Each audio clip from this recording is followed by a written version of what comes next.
animal kingdom.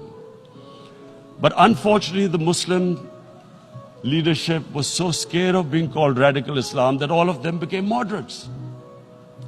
In Pakistan, we were in the eye of the storm, and our government coined a phrase called enlightened moderation.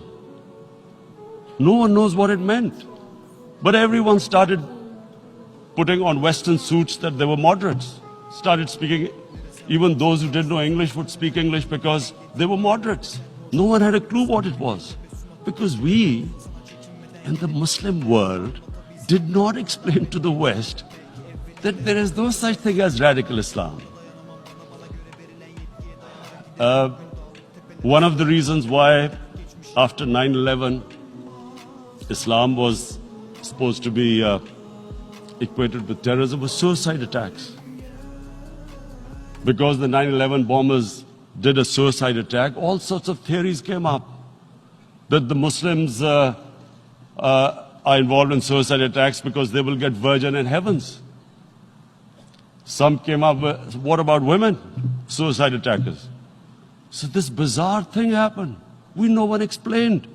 Suicide attacks and Islam were equated. No one did research that before 9/11, the majority of suicide attacks in the world were by Tamil tigers, who were Hindus. No one blamed Hinduism, and quite rightly. What has Hinduism got to do with what desperate people were doing in Sri Lanka? We all know about, we've seen films about Japanese kamikaze pilots at the end of the Second World War doing suicide attacks. No one blamed the religion. But here we were, trying to prove we were moderates and not explaining to the West. But the most important thing I wanted to say here today, in explaining this Islamophobia, Mr. President, and I feel it's very important because I've spent, because of, I played professional sport in England, I spent a lot of time there, so I know how the Western mind works and how West views religion. So where the misunderstanding about Islam came. And one of the reasons it caused Islamophobia. That was, in 1989, this book was published, maligning, insulting, ridiculing our Prophet Muhammad sallallahu alaihi wasallam. And there was a reaction in the Muslim world.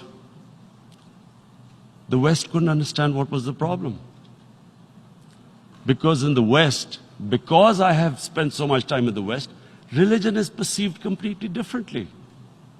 They don't look upon religion like we do. And so, Islam was supposed to be an intolerant religion. It was against freedom of expression. And Islam took a real beating 30 years ago. I still remember it became a watershed.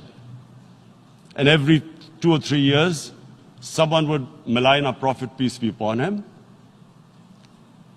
There would be a reaction by the Muslims. And again, it was Islam, an intolerant religion. Again, this time, I blame a certain section of the people in the West who deliberately provoked this, knowing the impact it would have.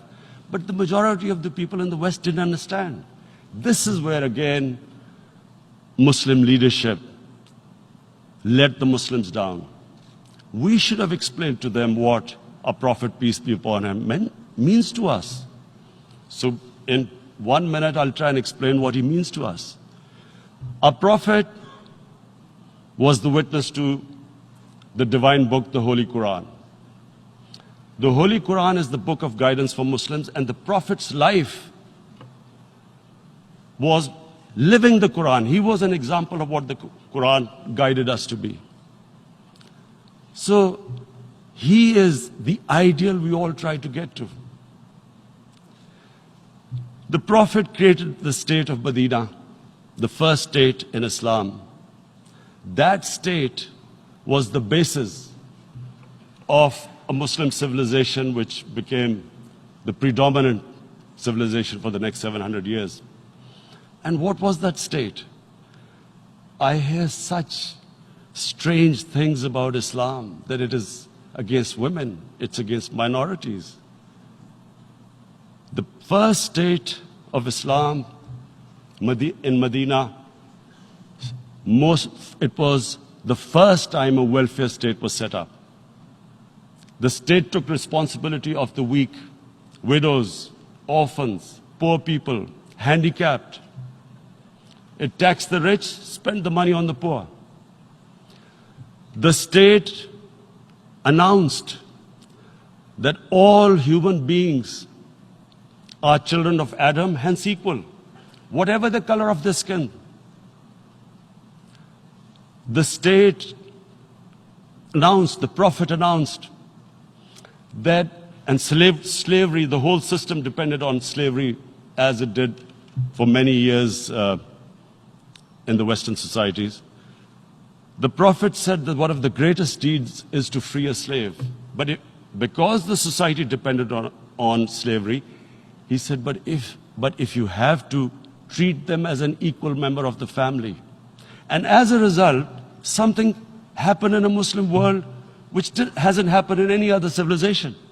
Slave dynasties appeared. Slaves became kings. The Mamluks, slaves who ruled Egypt. In India, there were slave dynasties. And then, with minorities, again, you hear that Islam is supposed to be against minorities. Let me just make this clear. In Islam, the Prophet announced that everyone was free to practice his religion.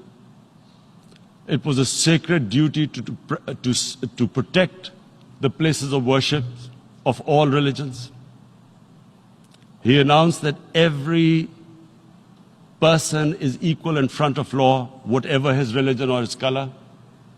And this incredible case, and I always quote this, that the fourth Khalifa, the head of state of Medina, he lost a court case against a Jewish citizen. So, number one, it showed there was a rule of law, no one was above law. And number two, that a Jewish citizen was an equal citizen. So, Mr. President, when a Muslim society is unjust to its minorities, it is going against the religion of Islam and our Prophet, peace be upon him.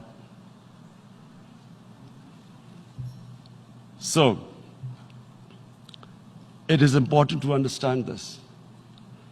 The Prophet lives in our hearts. When he's ridiculed, when he's insulted, it hurts. As we human beings understand one thing, the pain of the heart is far, far, far more hurtful than physical pain. And that's why the Muslims react. And I always thought that if I ever had this stage, I would try and explain this to the world community, especially to the Western community, because having lived in the Western community, people didn't understand this. When I first went as a teenager to England, there was a comedy film on Jesus Christ. It's unthinkable in Muslim societies. So we need to explain that, look, in a human community, we must be sensitive to what causes pain to other human beings. We have, in the Western society, and quite rightly, the Holocaust is treated with sensitivity because it gives the Jewish community pain. That's all we ask. That do not use freedom of speech to cause us pain by insulting our Holy Prophet. That's all we want. And now, the number fourth point, Mr. President, and this is the most critical point, is the reason why I especially came here. It is about what is happening in Kashmir. Before I go on this, I want to make one thing clear, that